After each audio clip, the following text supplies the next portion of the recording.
Everything you need to know about the Catalonia referendum.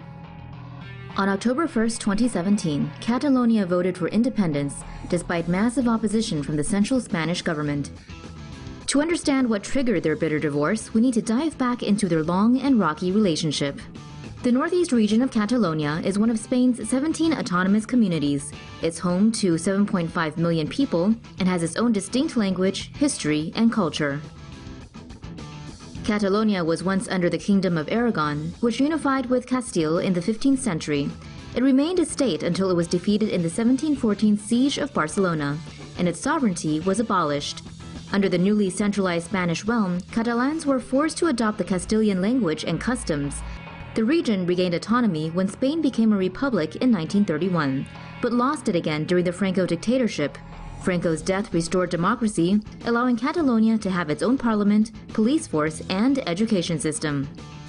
Though they have a high degree of autonomy, Catalans are not satisfied with the central government. As Spain's wealthiest region, it generates 20% of the national GDP. But high budget cuts during the 2008 financial crisis and complaints of paying more taxes than they get back have increased separatist sentiment. In 2010, the Spanish Constitutional Court reversed a 2006 ruling that granted the region nation status and its own tax system, angering many and fueling the movement for independence. This movement culminated in the October 1st referendum, which Madrid has called illegal. A Catalonian secession would impact the Spanish economy, but will also see the region out of the EU. With no free trade, the region's economy could shrink and the unemployment rate could double. But do all Catalans want independence? Interestingly, polls taken before the referendum showed that while 70% wanted the right to vote, only 41% sought independence. Still, Madrid's response was aggressive. It arrested Catalan leaders and took down websites and apps in an effort to thwart the vote. On the day of the referendum, violence erupted as police seized ballots and forcibly stopped people from voting. Despite the danger, voter turnout was at 42.3%, with nearly 90% of those who voted backing secession. Catalonia's president has said he will declare independence within 48 hours if the yes side won. If this happens, Spain will enter a constitutional crisis and may be forced to suspend Catalonia's autonomy. What comes next is anyone's guess.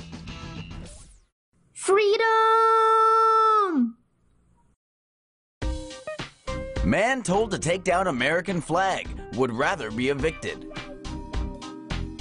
Ah, the 4th of July, a day Americans look forward to celebrating each year, with pride, patriotism, fireworks, and hot dogs. In a land well known for its national spirit, you'll see American flags on homes just about everywhere you go. But this man, Samuel Adams of Greeley, Colorado, was told last week that he needed to take his flag down. In a letter from management at his apartment complex, Adams was notified in writing that the flag constituted as clutter and needed to go. Instead, Samuel Adams recorded a video of him reading the letter out loud and posted it to Facebook and YouTube. Dear Samuel, please be advised that it has come to management's attention that you have an American flag on your balcony patio area. Your signed community policy states the use of balconies and patios for the purpose of storage and/or laundry drying is prohibited. Breezeways are not to be used as patio or storage. Please do not clutter the personal belongings of balconies and patios. They must be maintained in a neat, clean, and attractive condition. Outdoor and/or patio furniture is welcome on your patio or balcony only. This policy ruling by the apartment complex, Sterling Heights, didn't go over well with folks online. So much so that 2 days after releasing the video, Samuel Adams begged the internet to stop threatening the staff at Sterling Heights. Shortly after the media circus began, Samuel Adams posted that a flag had suddenly appeared by the door of the management office. Not long after that, management waved their white flag and said it was okay for Samuel Adams to hang his after all. Why does Britain want to exit the European Union? Because of out-of-control sky-high Muslim migration! Vote Trump for El Presidente del Universo. But seriously, the answer to the question posed by the title of this video isn't a simple one, dear viewer, but it is important. Even TomoNews analyst Marijuana Man elected to blow his brains out rather than explain this. In the cloak and dagger realm of British statecraft, Europe has long been the elephant in the room.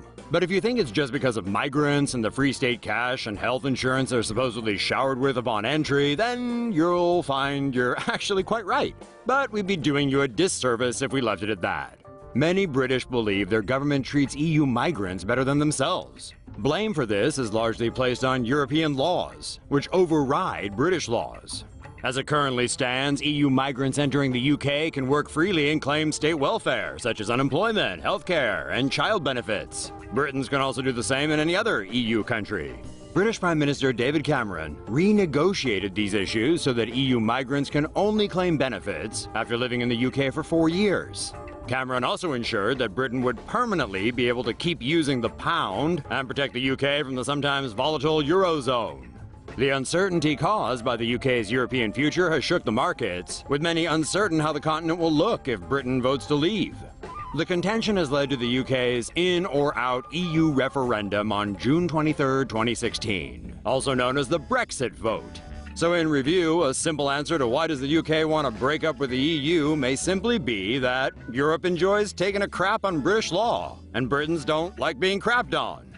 Except for those pesky Scottish nationalists.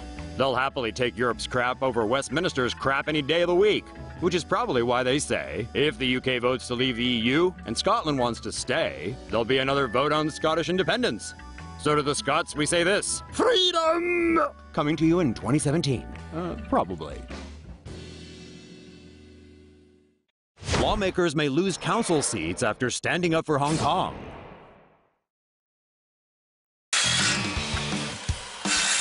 Two newly elected lawmakers who support Hong Kong independence have been repeatedly blocked from taking their oaths in the Legislative Council after they hilariously misread the clause that requires councillors to pledge allegiance to China.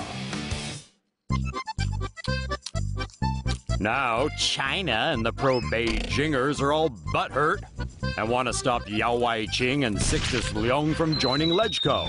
CY Leung even launched a judicial review to see if the young-spiration pair is allowed to retake their oaths. So much for separation of powers. On top of all that drama, China's biggest, baddest rubber stamp body, the National People's Congress Standing Committee, is going to intervene directly by issuing an interpretation of Hong Kong's basic law to disqualify the legislators permanently. And now with China butting its nose into the LegCo mess, it'll clearly just make Hong Kongers even angrier. If CY had any brains, he'd just let Yao and Sixtus take their seats and get on with it. Looks like Beijing could be looking at Occupy Central 2.0.